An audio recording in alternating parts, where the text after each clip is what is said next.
Thank you for clicking on our video. This is Taking on the Thames.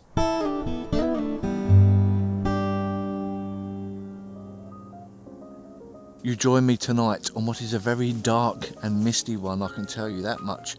It was Halloween last week and you would have thought it was today, I tell you. But I'm kind of hopeful tonight because the river ain't too bad. It's not freezing cold out here and we're going to be smashing it out all night. Now, usually on the big boy rod I would be fishing for pike, but today I'm going to be doing something slightly different. I've got some pop-ups and I'm going to be fishing PVA bags in hope for my first ever barbel. Is it going to happen? I doubt it very much, but like I've said so many times, you have got to be in it to win it, so we're going to give that a go. And that's going to be the first thing that I'm going to sort out right now, because I want to get that sorted out before I get the maggot feeder rod going, because I'm still going to be using that as per usual. Got my 9-foot rod out today, and I've got the smaller feeder that we was using before, because the old weather's getting a bit chillier now. I need to just turn that off. But I've kind of already semi prepped some of these boilies. I'm going to be fishing just one 15mm boilie in hope that there might also be big chub down there. I'm fishing in a spot today where I have it under good authority that there is some big chub around here, possible barbel, carp, big bream as well. But I mean, you just never know, do you? Unless you give it a go. So that's exactly what we're going to do today. But yeah, 15mm boilies. Now these are dynamite bait boilies, big fish ones. I can't remember what actual flavour they were. I think they were some kind of spicy fish meal. I think it was like a mixture of halibut pellet and squid and Christ knows what else. But I've been leaving these to soak for a little while, also in some worm flavoured glug. So they've been left to soak for a while. Now I'm just drilling these out first before I start sorting it out, because they're a little bit softer than normal, so they might crack if I just go straight in there with the baiting needle. Now, being super misty obviously means that everything is absolutely soaking wet, so I picked a perfect time to use PVA bags. But we're going to give it a go anyway, no matter how difficult it is. So first things first, I'm going to just slip this on a hair rig. It's just a bog standard hair rig. I'm using an inline lead for this, with not a very long hook link, to be honest with you, because of course I want to tuck it down inside the PVA bag. So let's just stick this boilie on. Hopefully it doesn't split.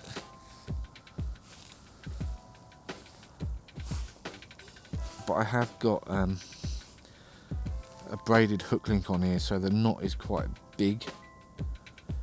But I have got some other hook links already made up, so if this is a problem, I've got a quick change swivel on there as well, so changing them over isn't going to be difficult if I'm not happy with the way this boilie sits on here. I'm trying to keep the hair reasonably close to the hook because of chub. Chub don't really like a long hook link because of the shape of their mouth. It's not like a barbel, where a barbel is like a carp. It will grovel round on the bottom and suck up anything that it comes across. Now I've just left the lead, the hook and hook link inside the ground bait, just to try and help it dry off. Now, how easy this is going to be, I do not know, I've got quite long PVA bags and they're already a little bit sticky because of the damp. Here I've got an old toilet roll cut down the centre, and I've covered it with parcel tape, which I'm kind of wishing I didn't do that now, because all the mist is gonna collect on there rather than be absorbed by the cardboard.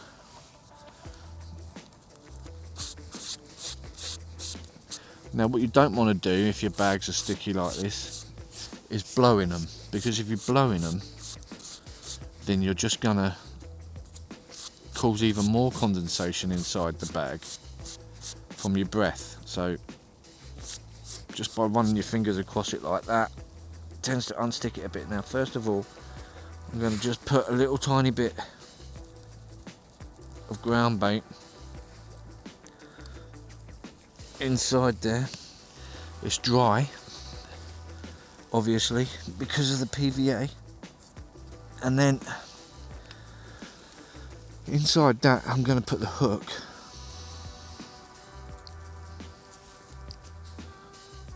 straight in like that, and then I'm going to use the lead to just kind of knock it down there a little bit.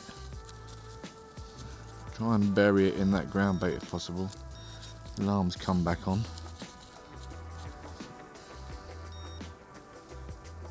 And then just remove that slightly. And then in here I've got a mixture of pellets and crushed boilies, which I'm just going to put a little scoopful of them in there. What I want to do is start adding some liquid as well. Because of this time of year, you want to have as much attraction as possible with minimum amount of bait really going into the water, because fish are starting to get to the point now where they're not really up for grubbing around and looking for food. I might just stick a little squidge more of that in there. This is a krill glug from Chorus Bait, and then now the lead can sit in there. Just tuck all that in there as well as you can. I might just dip that back in the ground bait. Get a little bit more ground bait in there. Try and bury all that in there. And now some more of the pellets over the top again. And then just for that extra added bit of attraction, I'm gonna fill it up with this worm glug that I've been soaking the boilies in. Give it a good shake, because this stuff especially has got literally just chopped worms in it. So a generous helping of that. It's PVA friendly. Stick that back, and then just to finish it off, another little scoop of the ground bait in the top, just to soak it up, make it a little bit thicker and really smelly.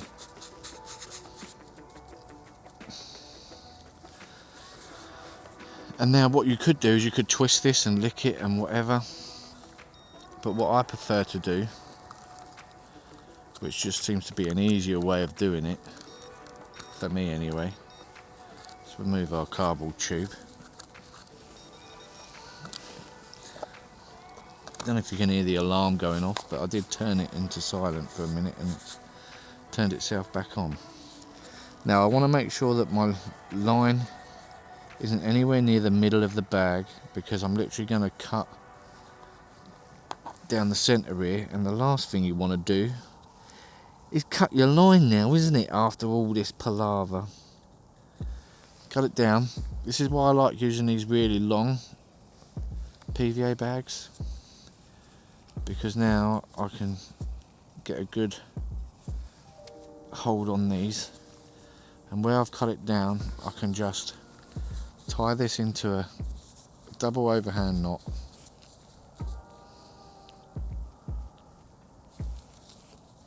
Like so.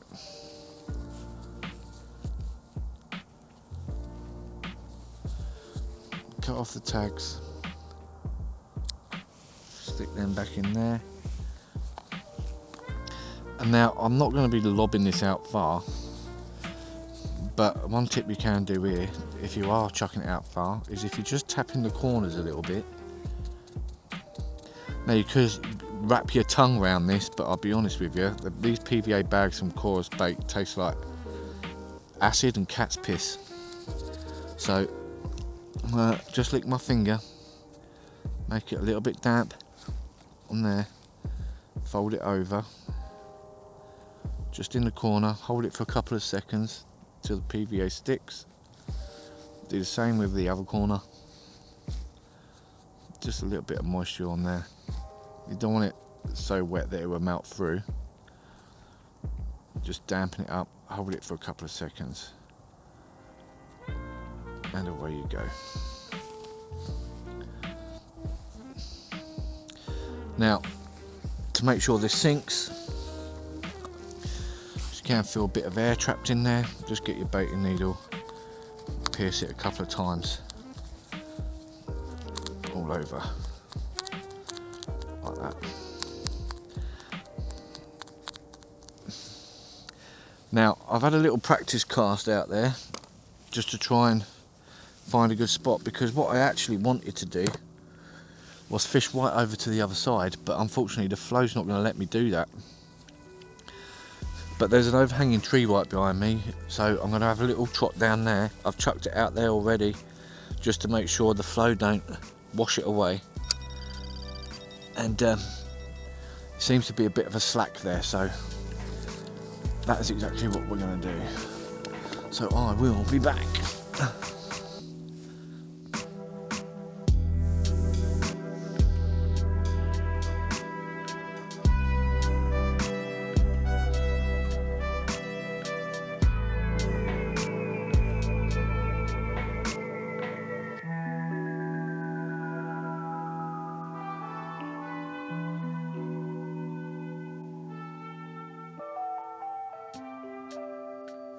Right, and on this rod, it's a tactic that I use all the time, guys. So you know the score. I'm using my extra small, my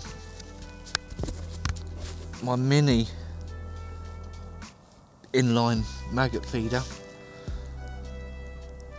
We're on the size 16 hook. We've got the super light hook link on there, which is, I mean, it's not super light, it's as light as I dare go in this river, excuse me, at £3. And we're on the red maggots. So, I mean, I really do hope that the big boy rod goes tearing off, but who knows. If it does, I would be very chuffed. I don't want to feel cynical. I don't want to feel like I'm putting a downer on it already, but we know how tough this river can be. Our maggots don't seem to be holding up too well right now in this weather. Yeah, the little inline lead, double red maggot on a size 16. I'm gonna be trying to keep active with it, because as we know from the last episode, like I said, you don't want to be overfeeding all the time now when the weather's like this. You want to be as little as you possibly can, really. So you've got to think of other ways to attract the fish. Like we're doing with the PVA bag, we're putting a lot of glug and smelly stuff in there rather than putting a load of bait out there. in hope that we just draw that one fish in and it's like a mouthful of bait really. And we're doing the same thing with the feeder rod. But one other thing that you can do, rather than using smells and visual stuff, is the sound. So the sound of a feeder keep going into a swim, that on its own can often bring fish in, because they start getting familiarized with the fact that that sound means food. So we want to try and be active with it. It's probably going to be a bit chilly, probably going to be slow to start with, but hopefully we can get a few bites going. I'm expecting to see gudging 100%. I mean, this kind of weather really screams eels, so I would not be surprised if we get a serpent of the Thames turning up tonight. Now I'm not sure, but I've just had a single beep on this big boy rod.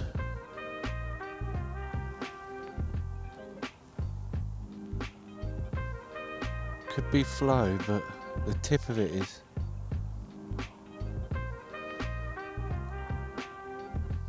I don't know, it's hard to tell. It's not really. It's not triggering the alarm or anything. Just had one beep.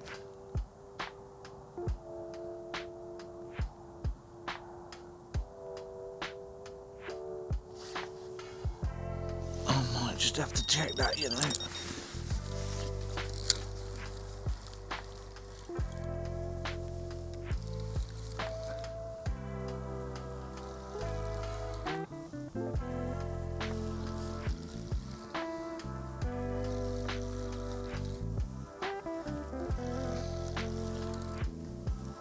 I don't think there's anything there.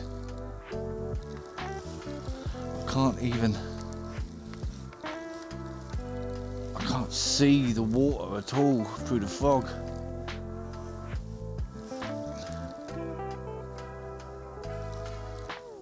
There is something there. It's a big old bream.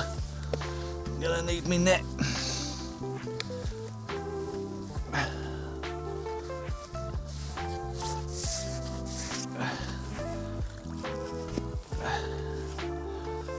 Power of the pellet. Oi. So, for the first time ever on this series, the big boy rod was the first thing to go off, and now I've got a big old snot bag in the net. So there we go. That's a pretty good start, isn't it? I mean, most anglers would absolutely despise a bream. But when you're sitting out here in the middle of the night and the fog's rolling in your face and you've caught nothing but tiddlers all season, something like this is a pretty good welcome, I tell you. And I don't mind bream, even though now my hands are absolutely covered in slime. So who got it right? Who put bream down as the first fish of the night? I hope you didn't cheat and didn't skip forward. But this is the winner. It's a big old slimy bream. Let's slip him back. Right, so big boy rod recast out. Time to get this feeder on the go again and see what this will bring. A bream like that on this feeder rod would probably feel alright. But on that 3 pound test curve scope, I didn't feel anything. Didn't even feel the weight of it. I mean, it was probably only a couple of pounds worth of bream anyway, but literally didn't feel a thing.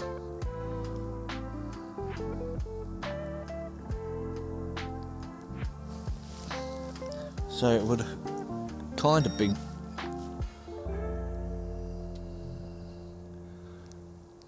okay. Might be in for another one already here. like I say, bream on the Thames can really go round in shoals.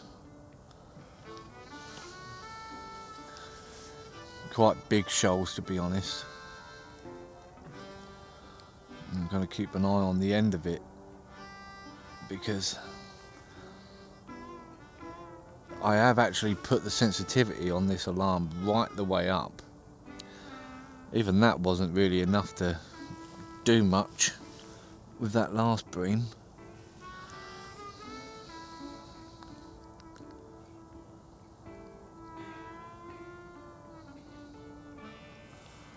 But that literally could be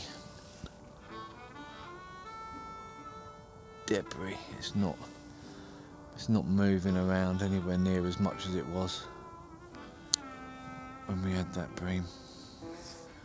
We'll just keep an eye on it though before I go lobbing this feeder rod out. I'm sure if that is a bream on there, it will give us a little bit more than what we've got going on right now. So let's lob this back out.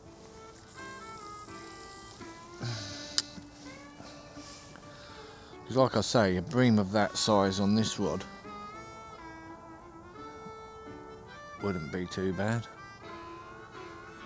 Literally had one twitch on it when we first chucked it out there, and we ain't had a single one since. They've literally had more activity on the big boy rod.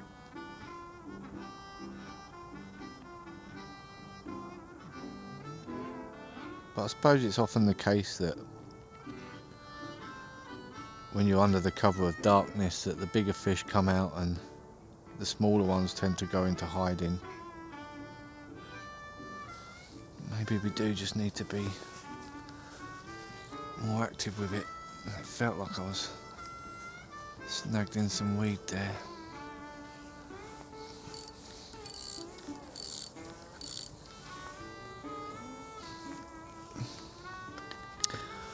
I think some fresh bait won't solve. Maggots on the hook are fine, no activity on there whatsoever. Haven't been sucked or anything. Fresh little pinchful in there, straight back out. Try not to go as far on this chuck.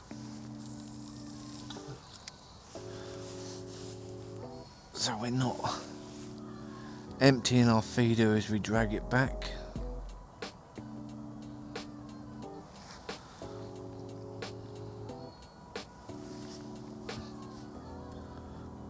I'll have a couple more chucks on this feeder rod, and then, like I say, I'll stick a fresh PVA bag on this if we don't get any activity before then. And it's not even just the fact that they're a pain in the arse to tie when everything around you is soaking wet, but like I was saying earlier on, you don't want to be chucking out loads of bait this time of year, because the fish aren't really searching for the food to eat. If they stumble across something and it's enticing enough, that's why you're using the PVA bags rather than catapulting a load of boilies out there, chucking out a load of pellets, something there on the feeder, maybe. What we got here?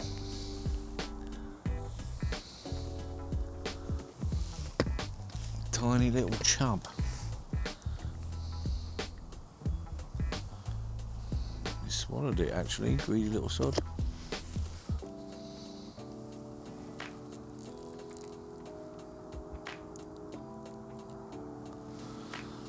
First one on the feeder.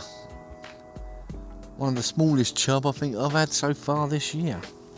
We'll slip that guy straight back. We want to get active with this feeder rod.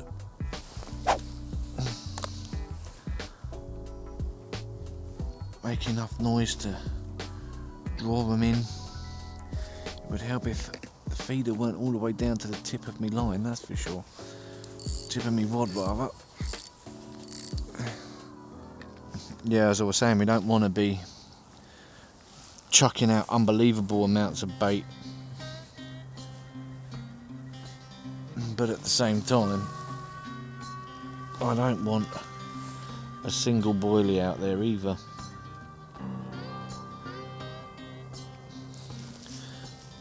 We'll have a couple more chucks with this feeder rod and then we'll reset this bigger one up with a fresh PVA bag.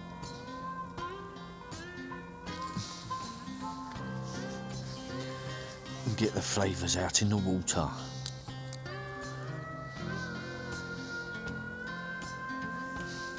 I mean, to be fair, for all I know, there could be a bloody bream on there.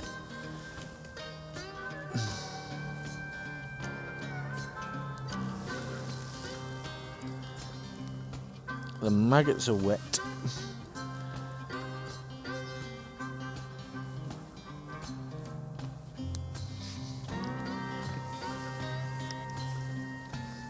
They're all escaping from the side of the bait box.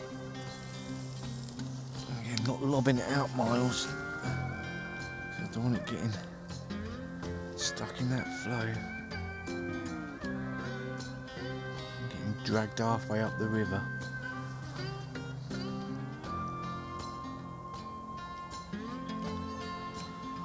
Another quiet chuck on the feeder rod.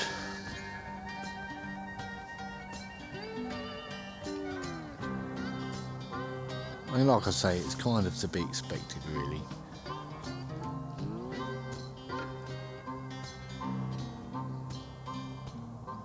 If I was down by the wheel, I'd expect a few more bites, but there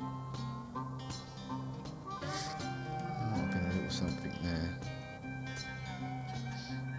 It amazes me how they even manage to find maggots. Even in the daytime, it's quite astounding that in such a huge, great big river, they can find a couple of tiny little maggots sifting around on the bottom. But to do it in the pitch darkness, it's quite incredible, really. Quiet on there again, so we'll bring it in and we will have one more chuck with it, and we'll bring this bigger one in and put some fresh PVA out there.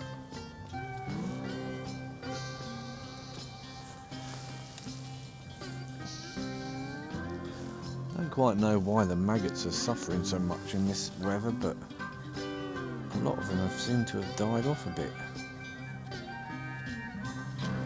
Maybe they're drowning. The one on the hooks are still wiggling alright though. That's all that matters.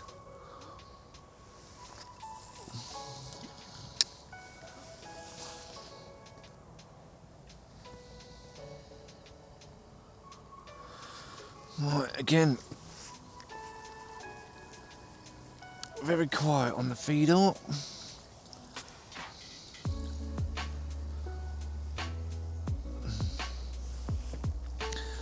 So I think for now we will reel this back in.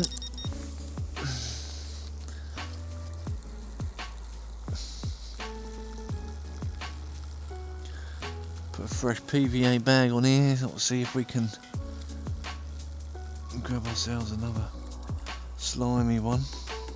Stick our hook in there. Same again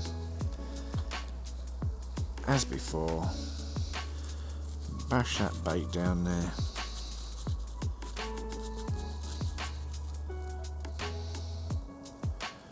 Bring our lead out. Get a few pellets in. It's not just pellets that are in here, we've also got crushed boilie.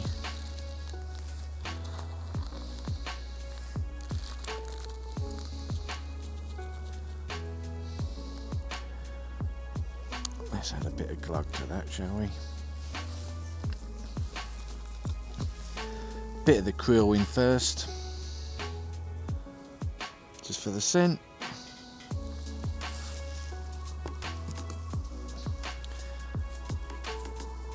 Stick our lead in.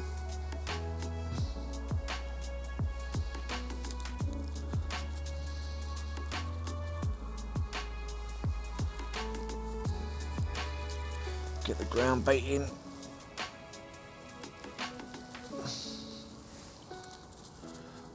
To cover up our lead.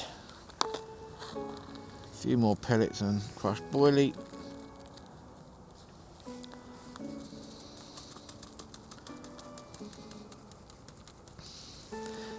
Final little bit of ground bait in the top.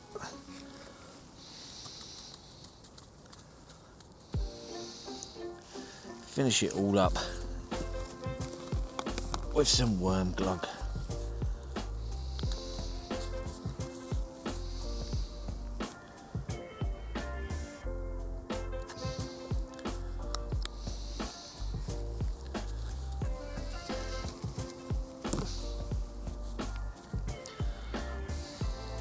Take out our tube.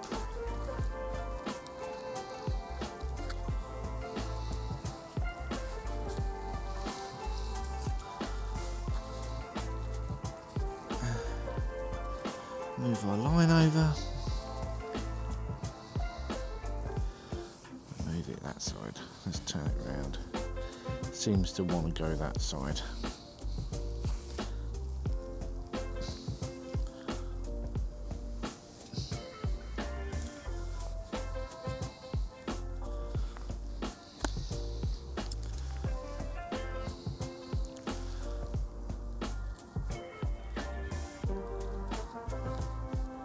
Little slice down the middle. Take the line out, put that down the middle. Give it an extra little tear so we can get nice and tight to it. And our simple knot.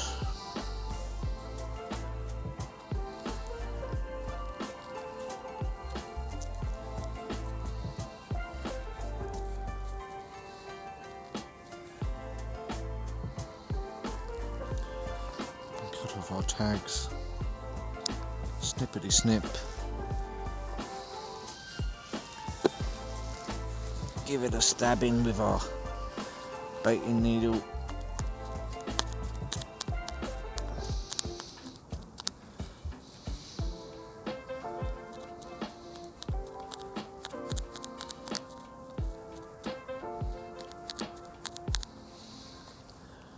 Job is a good one. What I've got to do now is chuck it on a big shoal of bream.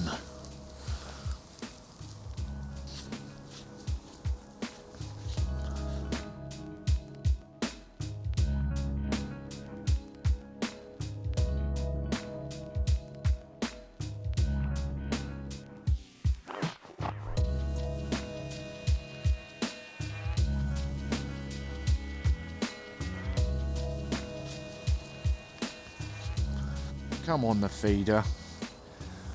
Come on the anything now. Feels like it's been forever since we had that tiny chub. Not to mention that bream.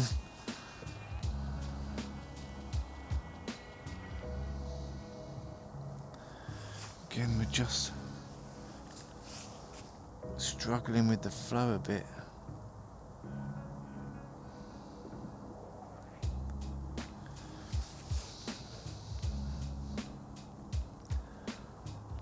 Pulling that tip all the way around.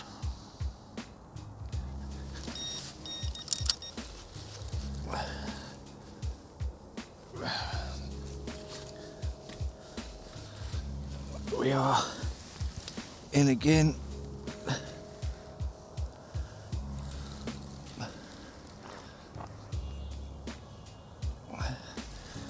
Whatever this is pulling back a little bit.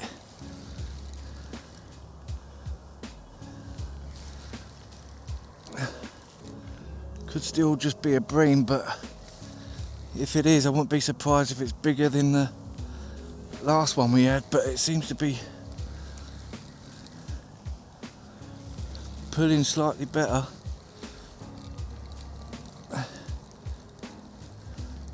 It's coming in easy now.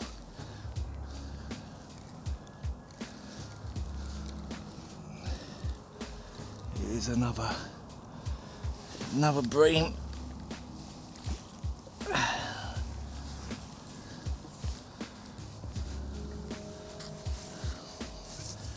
Looks a little bit better than the last one.